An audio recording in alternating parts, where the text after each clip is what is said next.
Bienvenue à l'Église Jésus-Christ Roi des Nations pour ce nouveau message de culte de ce dimanche 14 septembre 2025. J'espère que la matinée se passe bien, en tout cas commence bien. Si elle ne commence pas bien, que Dieu vraiment donne la force, mais vraiment la force de pouvoir supporter ce que vous supportez. Et comme il est écrit, par Christ, je puis tout. Par Christ qui me fortifie, je puis tout. Donc, ce par quoi vous êtes en train de passer en ce moment, ce que vous traversez en ce moment, n'est pas plus grande que Dieu, parce que Dieu est beaucoup plus grand que toute chose qu'il puisse vous donner, donc sa force pour pouvoir traverser cette situation. Et elle va concourir à votre bien si vous faites confiance à Dieu. Aujourd'hui, j'ai juste une question en guise en fait de message. Ça va? Voilà, ça va? Ou alors, est-ce que ça va? Alors, combien de fois avons-nous eu à poser cette question à des personnes et combien de fois cette question nous a été posée à nous? Ça va? Est-ce que ça va? Euh, alors, euh, généralement, quand on vous dit ça va, est-ce que ça va? Ben, vous direz oui si ça va, non si ça va pas. Parfois, on n'est pas très honnête, il faut le reconnaître. Ça va pas. Et on dit oui, ça va. Ou alors, ça va. Et puis on fait genre non, ça va pas parce qu'on a envie d'attirer les regards sur nous, on a envie de parler, on a envie de... Bref, pour plusieurs raisons que chacun peut-être peut y mettre. Mais aujourd'hui, en fait, j'ai été poussée à revenir sur la vérité, le vrai. Dieu est un Dieu de vérité.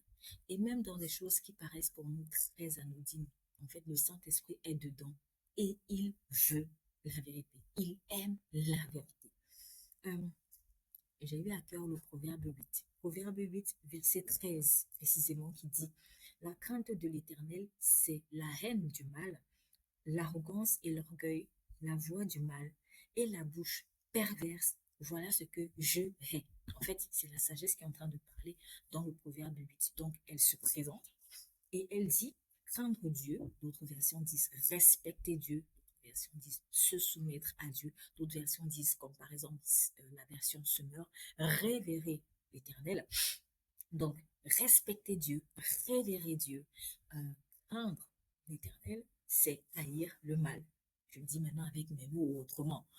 L'arrogance et l'orgueil, c'est la voie du mal. Donc, quand on corrobore l'arrogance, quand on corrobore l'orgueil, on est en train d'emprunter le chemin de Satan. Et la bouche perverse, voilà ce que je vais. Alors, quand on parle de bouche perverse, c'est quoi une personne perverse? En fait, une personne perverse, c'est une personne vraiment dont le cœur est enclin au mal. En fait, il cherche le mal. Il aime vous voir souffrir.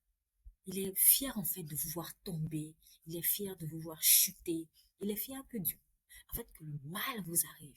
Il va peut-être pas le dire. D'ailleurs, il ne le dit pas. C'est pour ça qu'il est pervers. Parce qu'il y a des personnes méchantes, en fait, qui vous disent, je veux que tu souffres. Je veux que le mal t'arrive. Je veux que tu chutes. Je veux que tu... Et en fait, c'est ce qu'elles veulent. Et il n'y a aucune envie, en fait, de vous voir être joyeux ou de vous voir vous relever d'une chute. En fait, c'est ça. C'est-à-dire que, par exemple, si vous avez chuté, quand après vous vous relevez, elle n'est pas contente, elle n'est pas joyeuse. Ouais. Euh, le pervers, lui, il va pas vous montrer, en fait. Il va essayer, en tout cas, de cacher qu'il veut votre chute. Mais au fond, c'est votre chute qu'il veut. Donc, il va vous dire, ça va? Voilà. Est-ce que ça va? Mais en fait, le est-ce que ça va là, c'est même pour vérifier si peut-être ces projets machiavéliques avaient bien marché. Euh, généralement, on dit, et c'est la vérité, hein, quand il y a des sorciers qui ont fait des choses pas bien contre vous, ou vérifier si ça a bien marché, tiens, ils t'appellent peut-être le lendemain. Hey, bonjour, ça va? Mais en fait, c'est ça, la bouche perverse. La bouche perverse. Donc, mais il n'y a pas que les sorciers. Ou alors, j'ai envie de dire, lorsqu'on agit comme ça, en fait, on est en train de pratiquer la sorcellerie. La sorcellerie, c'est pas juste prendre un courrier ou je sais pas moi quel objet et commencer à faire certaines incantations. La sorcellerie commence par la bouche mauvaise, la bouche qui parle mal, la bouche pessimiste, la bouche négative, la bouche le mal, mal, mal. En fait, c'est comme ça que commence la sorcellerie. Vous êtes déjà en train de pratiquer la sorcellerie, même inconsciemment, lorsque vous êtes tout le temps en train de parler mal. Donc, la bouche perverse, c'est vraiment cette bouche-là qui, sous couvert de bienveillance, cache la condescendance. Alors, je suis en train vraiment de vous donner la phrase telle qu'elle, comme je l'ai entendue dans mon esprit. Sous couvert de bienveillance, tu caches la condescendance. Voilà, en fait, c'est ça, parce que je suis en train de réfléchir sur, en fait, qu'est-ce que Dieu, en fait, il demande, qu'est-ce qu'il veut dire vraiment par la bouche perverse. Et là, j'entends cette phrase, c'est quand, sous couvert de bienveillance, tu caches la condescendance. Sous couvert de bienveillance, tu caches la condescendance. En fait, une personne condescendante, c'est une personne hautaine. C'est une personne mépris. En fait, elle a du mépris pour vous. Elle a du mépris pour vous. Elle ne vous regarde pas à votre juste valeur. Et, et donc, elle fait semblant d'être bienveillante. Ça va? Mais au fond, j'espère vraiment qu'elle est en train de mordre la poussière. J'espère vraiment qu'il est en train de mordre la poussière. Voilà. Nous faisons, franchement, nous sommes habitués à ça dans le monde, à dire ça va pour ça va. Mais vous voyez, Dieu, c'est pas un Dieu de formalisme pour le formalisme. Dieu, c'est pas un Dieu de formalisme pour le formalisme. Donc, quand tu demandes vraiment à quelqu'un s'il veut, il faut vraiment, vraiment, vraiment que dans ton cœur, tu aies envie que cette personne, qu'elle soit se relève si elle est tombée, ou alors qu'elle s'en sorte bien. En tout cas, tu veux vraiment son bien. Tu veux vraiment son bien. Donc, il peut, il peut malheureusement arriver que, en fait, tu veux vraiment le bien de la personne, c'est-à-dire tu vas dire ça va, et tu es vraiment dans la bienveillance, mais on va pas te croire. On va pas te croire. Donc, il y a le ça va des condescendants, donc des hypocrites. D'ailleurs, c'est pour cela que euh, certaines versions disent, en fait, traduisent le proverbe 13 par je hais la bouche menteuse. Par exemple, la version sonore dit révérer l'éternel, c'est détester le mal, je déteste l'orgueil, la suffisance, la conduite mauvaise et la bouche menteuse. Et la bouche menteuse. Parce que quand tu dis ça va, alors qu'au fond, tu veux vraiment que la personne peut-être paye pour ce que tu penses qu'elle t'a fait de mal. Parce qu'en fait, peut-être même, je sais pas, en fait, tu es juste méchant.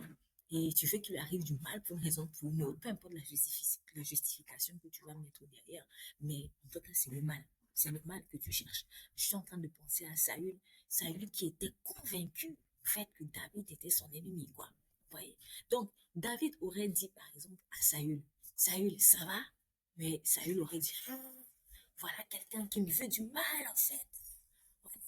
Oui, en fait, il y a donc le ça va vraiment des hypocrites, c'est-à-dire, lui, il ment. Ce qu'il veut, c'est pas que tu ailles bien, mais ce qu'il veut, c'est que tu ailles mal. Quand il dit ça va, soit c'est pour cacher, en fait, ses mauvaises intentions, soit c'est pour vérifier même si vraiment tu es en train de pleurer. Voilà. Mais il y a aussi le ça va des personnes vraiment bienveillantes, mais qui est, en fait, qui vont passer pour des condescendants. Et je vais donner l'exemple de Hanoun. Voilà, Hanoun et David. C'est une histoire, moi, personnellement, qui m'a toujours peiné. Qui m'a toujours peiné parce que j'ai vu dans cette histoire vraiment combien c'est dangereux de soupçonner le mal. En tout cas, moi, personnellement, je bénis le Seigneur pour cette histoire parce que j'étais une personne vraiment qui était, euh, qui soupçonnait beaucoup le mal avant. Pourquoi? Ben parce que quand vous êtes habitué à être piégé, alors vous êtes habitué à être piégé et pour avoir été pendant longtemps naïf et pour être tombé dans tellement de pièges, je suis passée à un autre extrême, un autre extrême. J'ai dit, maintenant, voilà, première attitude, on se méfie. Comme ça, on se protège. Bon, c'est pas ce qu'il fallait faire, hein. C'est pas ce qu'il fallait faire. C'est vrai que le mal ne s'écrit pas sur le front des gens, donc, mais ce n'est pas en vous protégeant par vos propres forces, comme moi j'ai essayé de faire longtemps, que vous allez vous en sortir. En fait, il faut simplement être rempli du Saint-Esprit. C'est la seule réponse que j'ai pu trouver à comment en fait faire pour savoir si à ce moment-là, on me veut du bien ou on me veut pas du bien, pour avoir été tout le temps un peu la proie des hypocrites. Il te faut être rempli du Saint-Esprit. Il n'y a pas le choix. Il n'y a pas le choix. C'est le Saint-Esprit qui va te dire, tiens, cette personne-là, elle est vraiment bienveillante. Cette personne, elle est vraiment malveillante. Méfie-toi. Donc, c'est pas en te méfiant toi-même de prime abord pour essayer de te protéger. Bon, cette personne vient, elle m'offre peut-être un cadeau. Bon, je sais pas, est-ce que ce cadeau, c'est un mauvais cadeau? Non, c'est pas comme ça. Laisse l'Esprit de Dieu lui-même te conduire. Si on t'a offert un cadeau dans la bienveillance, et que tu soupçonnes le mal par tes propres forces, là, tu es en train de pécher. En fait, tu es en train de pécher parce que l'amour ne soupçonne pas le mal.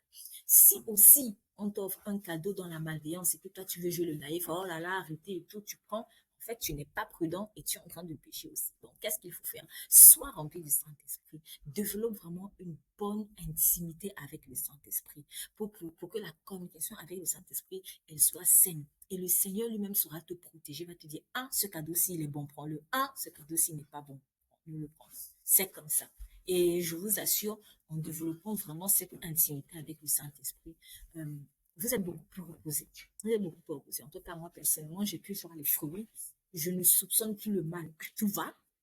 Bien sûr, ça peut encore arriver parce qu'on chute, mais on, quand même par rapport à avant, ma conscience est beaucoup plus vive par rapport à ça. C'est-à-dire que quand j'ai soupçonné le mal alors qu'il fallait pas soupçonner le mal, ma conscience aussitôt elle me reprend et là je me révise très très vite. Alors qu'avant je pouvais faire des jours, des semaines, même des années.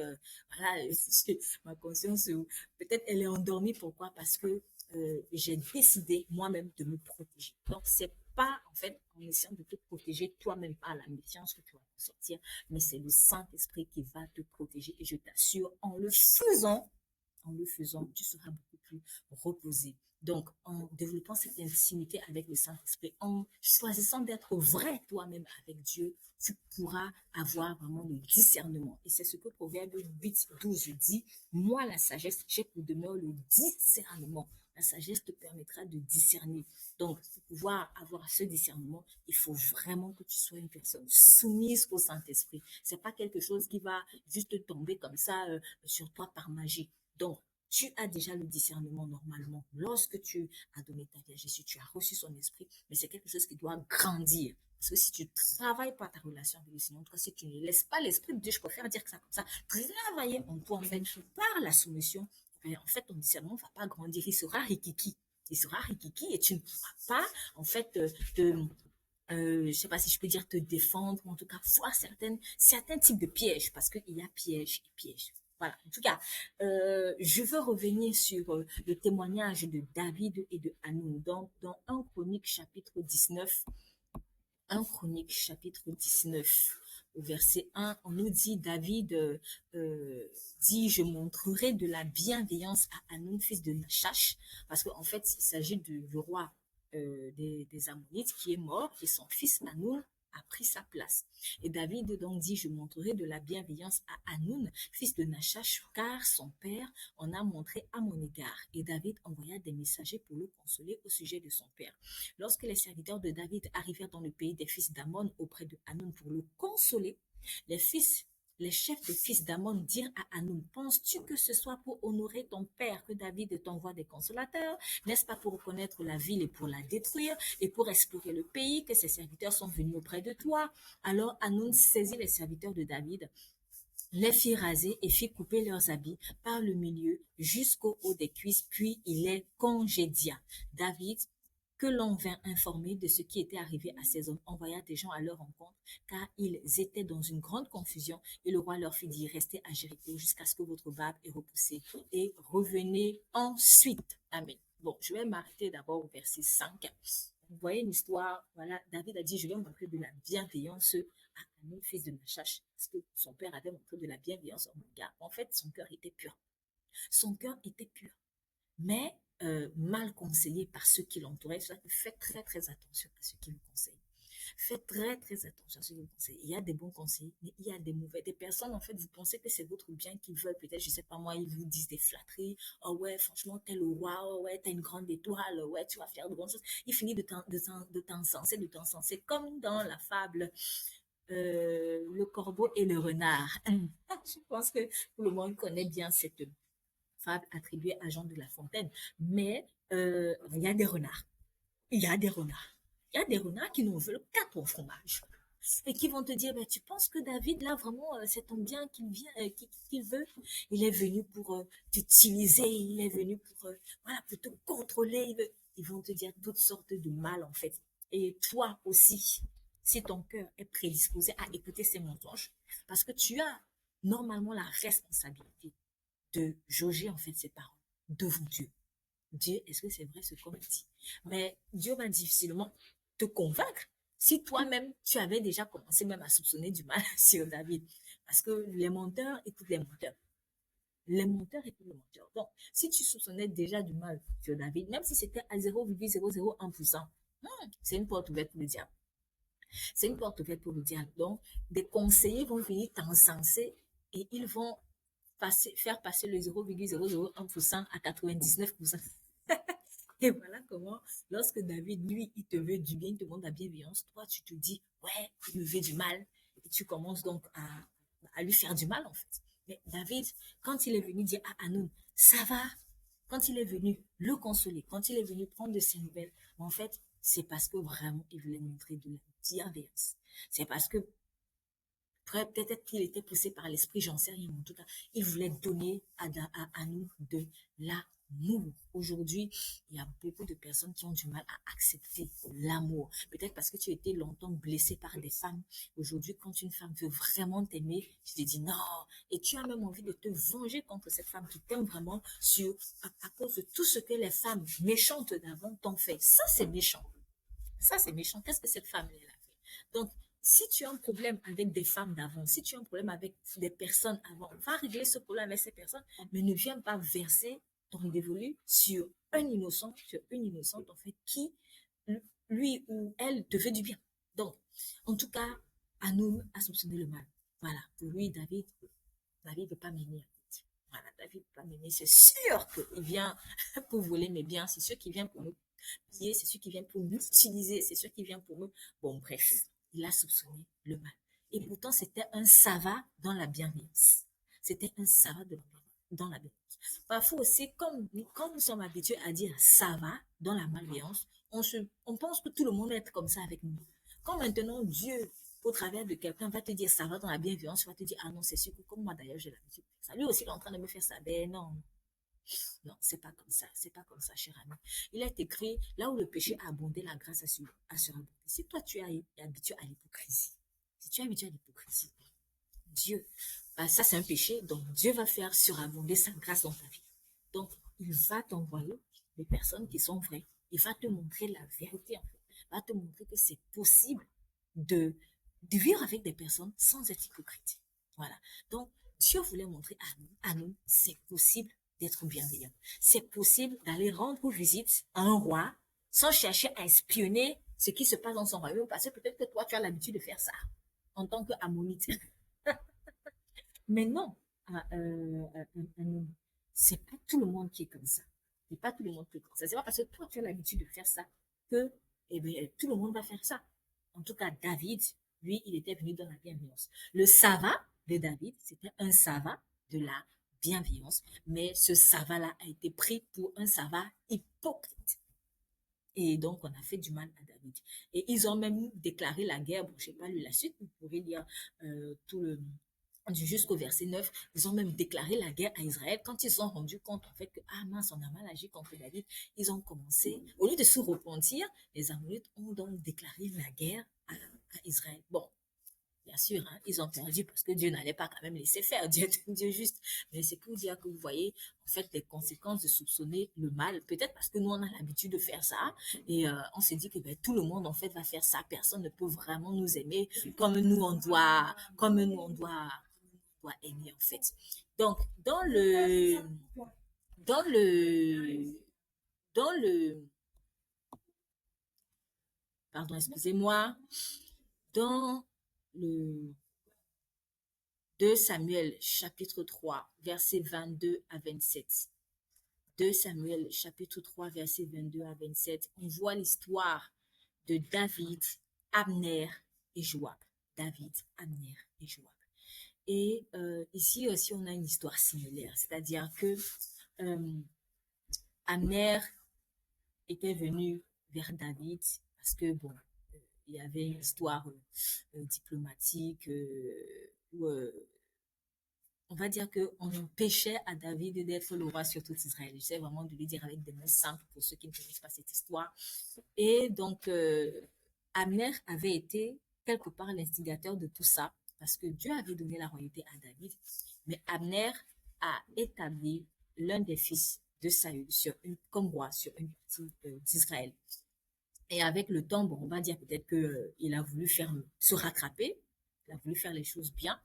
Après, en vérité, c'est parce qu'il s'était il s'était disputé avec le fils de Saül qu'il avait établi comme roi. Donc finalement, il a voulu revenir sur de meilleurs sentiments vis-à-vis de David. Donc en gros, c'était une recherche de paix. La rencontre entre David et Abner avait pour but la reconstruction de la paix. Donc David va voir Abner. Et puis, donc, les hommes parlent, ils partagent un repas, c'est la fête, etc. Et on dit Abner, donc, pardon, David et ça, Abner allaient en paix. Sauf que Joab, qui était le chef de l'armée de David, qui avait une dent contre Abner. Pourquoi? Parce que Abner, en pleine guerre, avait tué Azaël, son frère, et Joab n'avait jamais avalé le morceau, alors que pour la petite histoire, en fait, c'est Azaël qui avait cherché les problèmes. Azaël, en fait, poursuivait Abner. Abner a dit, mais pourquoi est-ce que tu me poursuis? Ne m'oblige pas en fait à mettre la main sur toi. Azaël n'a rien voulu écouter. Tout ce qu'il voulait en fait, c'était tuer. Abner s'est défendu et Abner a tué Azaël. Mais Joab a vu ça et Abishai, leur frère, parce qu'ils sont trois, ils étaient trois frères, Azaël, Joab et Abishai. Joab et Abishai ont vu ça. Ils se sont dit, celui-là, on va pas le lâcher. Donc voilà que Abner donc quitte David et s'en va en paix. Joab rentre à Jérusalem aussitôt et il se rend compte que ben en fait Abner vient de partir et puis il va dire à David, mais pourquoi tu as laissé Abner partir? Ne sais-tu pas que en fait il est venu pour espionner, etc. En fait il a fait la même chose que le roi Amon. Il a soupçonné le mal. Il a soupçonné le mal. Dans ce cas-ci, en fait c'était un soupçon du mal basé sur un non-pardon. Dans le cas de Hanoun, le roi ammonite, et David, en fait, il n'y avait même aucune offense que David avait fait vis-à-vis d'eux.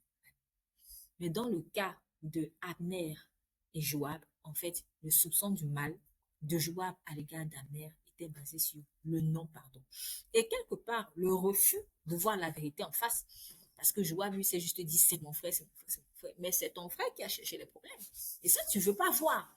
Tu vois juste que le sang de ton frère a été versé, mais tu ne vois pas que c'est ton frère qui a cherché les problèmes. On voyait même pas juste à cause de ce que c'est ton frère, c'est ton sang, c'est ton ami, c'est ton père, c'est ta mère. Là, tu refuses de voir l'injustice que cette personne que tu aimes a commise et pour laquelle elle-même elle a payé. Donc, en fait, elle a récolté ce qu'elle a semé. Tu refuses de voir ça. Mais bon, en tout cas, quoi qu'il en soit, euh, Joab a soupçonné le mal. Pourquoi? Parce qu'il n'avait pas pardonné. C'est pour ça qu'il est important de pardonner. Vraiment, moi-même qui vous parle, ça m'est déjà arrivé aussi de soupçonner le mal parce qu'il y avait des choses que je n'avais pas pardonné. Et en fait, quand je me suis arrêtée, je lui ai dit, mais Seigneur, pourquoi j'ai soupçonné le mal ici? Le Seigneur me dit, parce que telle chose que cette personne avait fait un jour, tu n'avais pas entièrement. Donc, du coup, il y a eu la peur qui est restée en toi, la peur de revoir la même situation. Et donc, ben, du coup, tu as encore eu envie de te protéger et tu as soupçonné le mal. Donc, j'ai compris que c'est important de pardonner. Pas pardonner à 50%, à 90%, de pardonner à 100%. Il faut vraiment faire table rase. En tout cas, c'est comme ça que Dieu lui lâche. Quand il pardonne à 100%. Donc, en tout cas, moi, c'était vraiment une grande leçon à ce moment-là. Quand je choisis de pardonner, vraiment, je prie que le Saint-Esprit de Dieu m'aide à pardonner entièrement. En fait, tu fais comme si rien ne s'est passé. Tu fais comme si rien ne s'est passé. Après, malheureusement, il y a des personnes, quand elles vont voir que tu continues d'agir avec elles dans l'amour, elles vont se dire que, bah, tiens, en fait, elle n'a rien vu, donc elle est peut-être stupide. Il y a des gens qui vont te prendre pour une personne stupide, mais c'est pas grave. C'est pas grave, tu ne seras pas la première, tu ne seras pas la dernière. Même Dieu, même, on le prend souvent pour un bonbon, hein, parce qu'il est très bon. Dieu, c'est pas un bonbon, mais il continue en fait de bénir. Lui-même, il sait à quel moment il va reprendre la personne, où il va juger, où il va, en tout cas, il va prendre, frapper le poing sur la table. Mais en tout cas, en ce qui nous concerne, quand on pardonne, faisons l'effort, pardon, de pardonner entièrement. Parce que si on ne pardonne pas entièrement, la petite dame qui est cachée là, un jour, en fait, elle va se retourner contre nous. on va soupçonner le mal et agir mal. Donc, Joab a essayé de convaincre David de ce que Abner est venu pour espionner et tout ça, en fait, pour la guerre. Mais en fait, c'était pas le cas. Et David n'a pas voulu rentrer, en fait, dans, dans, dans cette, en fait, dans cette méchanceté, dans ce système de pensée. Et comme Joab avait vu qu'il n'a pas réussi à convaincre David, et bien, ce qu'il allait faire, c'est qu'en cachette, il allait chercher Abner. Et il l'a tué. Il l'a tué. Voilà, vous voyez. Donc, voilà un Sava. En fait, le Sava de Abner a été pris pour un Sava hypocrite, alors que c'était cette fois-ci un Sava de la bienveillance. Mais Joab n'a pas voulu croire en ce Sava, en fait, là. Donc, soyons vraiment des personnes euh, euh, euh, qui marchent, voilà, pardon, soyons des personnes qui marchent, excusez-moi, soyons des personnes qui marchent dans la sagesse de Dieu. Parce que la sagesse de Dieu, elle est seule ce qui va te permettre de discerner, en fait, si ce sabbat-là, c'est un sabbat de bienveillance, ou si ce sabbat-là, c'est un sabbat hypocrite. C'est très, très important. Donc, Père, au nom puissant de Jésus-Christ, je te remercie vraiment pour la grâce que tu nous accordes de pouvoir être des personnes qui discernent, des personnes qui discernent le sabbat qui nous est proposé. Je te prie que nous ne soyons pas des personnes qui soupçonnent le mal. Nous ne voulons pas être des personnes qui soupçonnent le mal à tout va. Lorsque tu envoies des David, des personnes qui veulent vraiment notre bien, des personnes qui sont animées par ton amour, éternel Dieu, je t'en supplie dans le nom puissant de Jésus. Accorde-nous de ne pas agir comme Anou. Accorde-nous de ne pas agir comme Joab, mais de laisser faire. Même si ça paraît bizarre, parce que nous ne sommes pas habitués à cela, parce que nous avons été habitués à ce qu'on nous fasse du mal, parce que nous avons été habitués à être piégés, parce que nous avons été habitués à être maltraités. Je t'en supplie, aide-nous à croire que l'amour existe encore. Parce que oui, l'amour existe encore, Seigneur. Je prie pour une personne qui a eu des mésaventures amoureuses par le passé, qu'il soit homme, qu'elle soit femme. Je te prie, Seigneur, que tu guérisses son cœur et qu'elle puisse vraiment accepter, Père, que tu la restaures, que tu le restaures avec une personne qui va l'aimer de ton amour. Je prie, Seigneur, pour une personne peut-être à qui tu es en train de donner une nouvelle famille. Tu as dit que tu donnes une famille à ceux qui n'ont pas de famille. Peut-être ce ne sont pas des personnes du même sang qu'elle, mais ce sont des personnes qui vont être animées de ton amour pour lui donner du bien, pour lui faire du bien.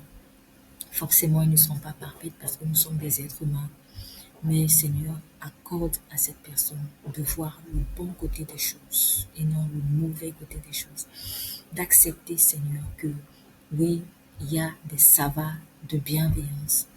Je prie aussi pour que nous-mêmes, nous ne soyons pas des hypocrites, que nous n'ayons pas la bouche perverse, comme le dit Proverbe 8, 13, que lorsque nous prenons des nouvelles des gens, que ce soit vraiment animé de ton amour. Déjà que ce soit toi qui sois le maître de nos relations. Et aussi, Seigneur, que vraiment notre cœur soit porté à la bienveillance et non pas à la vérification de la chute de quelqu'un, du mal. Parce que de toute manière, Seigneur, c'est toi qui tiens la vie des gens entre tes mains. Voilà, Seigneur. Alors, merci. Merci de nous donner des cœurs bienveillants et non pas, Seigneur, des cœurs condescendants. Fais tomber toute forme de condescendance au nom puissant de Jésus-Christ. Père, que toute gloire te soit rendue.